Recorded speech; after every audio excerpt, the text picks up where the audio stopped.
Picture this. A man is living a quiet, steady life in New York in the early 1800s. He works, he plays music, he walks freely through his town with purpose. His name is Solomon Northup, and he is not hiding, not escaping, not surviving in fear. He is free. He has a family he loves, children who know his voice, and a wife who knows his strength. He is educated, skilled, and respected. If you saw him then, nothing about his life would suggest that it could all vanish in a single moment. But in that time, for a black man, freedom was not something you could lock in place. It could be taken, quietly, quickly, completely. It begins with an opportunity. Two men approach him with a simple offer: travel to Washington, D.C., perform music, earn good money. It feels harmless, even promising. Solomon says yes, not knowing that this decision will rewrite his entire life. When he arrives, everything seems normal at first. He is welcomed, treated kindly, and then, without warning, the world goes dark. When he wakes up, the first thing he feels is pain. The second is confusion. And the third is something far worse: chains. Heavy, real, undeniable chains. He tries to speak, to explain who he is, but the response is swift and brutal. He is beaten and told something that makes no sense to him at first. He is no longer free. In that moment, Solomon Northup disappears, and a new identity is forced onto him: Platt.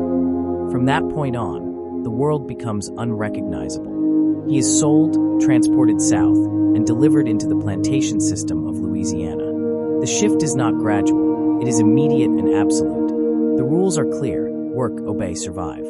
Every day begins before the sun rises and stretches into exhaustion long after it sets.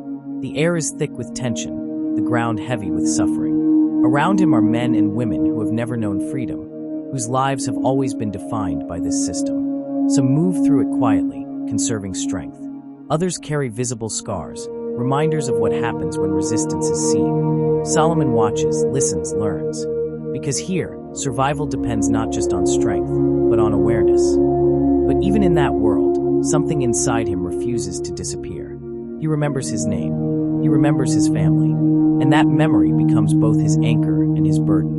Because every moment he spends as Platt is a moment stolen from Solomon Northup. He begins to understand that slavery is not just about labor. It is about erasure. It is about convincing a person that who they were no longer matters. And yet, he resists that quietly, internally, holding on to the truth of himself even when no one else will acknowledge it. As the years pass, he is moved between plantations, encountering different kinds of cruelty. Some enslavers rule with calculated control, others with unpredictable violence. And among those living in bondage, there are stories that reveal the deeper weight of the system. One of the most haunting is that of Patsy, a woman whose strength is undeniable, yet whose suffering is relentless. She works harder than anyone, yet receives no mercy. Through her, Solomon sees how slavery reaches beyond physical labor into something far more devastating. It breaks spirits, isolates pain, and creates a world where kindness becomes rare and dangerous. Time stretches. 1 year becomes 5. 5 becomes 10. 12 years pass, and the world Solomon once knew begins to feel distant, almost unreal. There are moments when hope flickers, when he imagines being seen again, recognized, called by his true name. But those moments are fragile, because in a place like that, hope can be as dangerous as despair. And yet, he does not let it go entirely. He waits. He observes. He looks for something, anything, that might lead him back to himself. Time stretches. 1 year becomes 5. 5 becomes 10. 12 years pass, and the world Solomon once knew begins to feel distant, almost unreal. There are moments when hope flickers, when he imagines being seen again, recognized, called by his true name. But those moments are fragile, because in a place like that, hope can be as dangerous as despair. And yet, he does not let it go entirely. He waits. He observes. He looks for something, anything, that might lead him back to himself. Bass listens, truly listens, and in that simple act, something shifts. He does not dismiss the story. He does not turn away. Instead, he agrees to help. Quietly, carefully, he sends letters north. Letters that carry not just information, but a lifeline. These letters travel farther than Solomon ever could, reaching people who know his name, who can confirm his story, who can act on his behalf. And then, after 12 years of silence, something extraordinary happens. Officials arrive. Evidence is presented.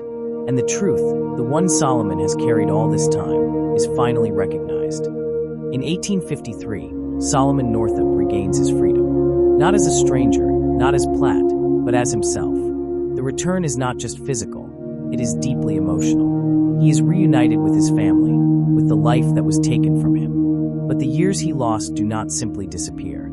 They remain, shaping him, following him, reminding him of everything he endured. And instead of retreating into quiet, he chooses to speak. He writes his story in a memoir, turning his experience into something the world cannot ignore.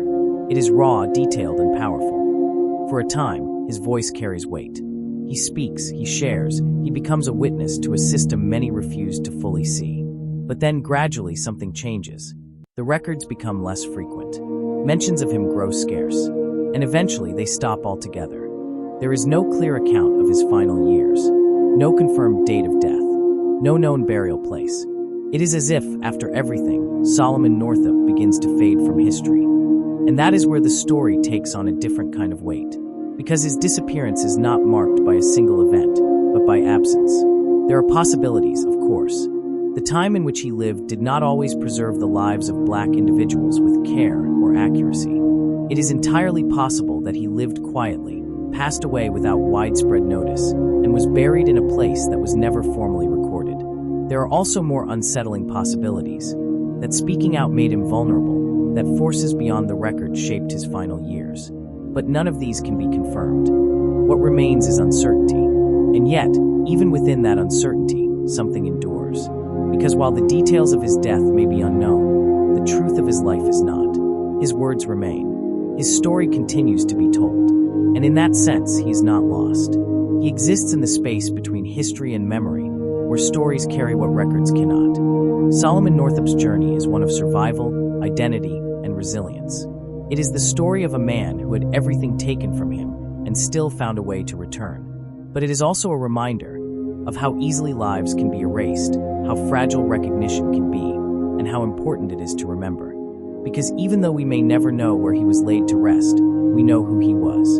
And sometimes, that is what keeps a story alive.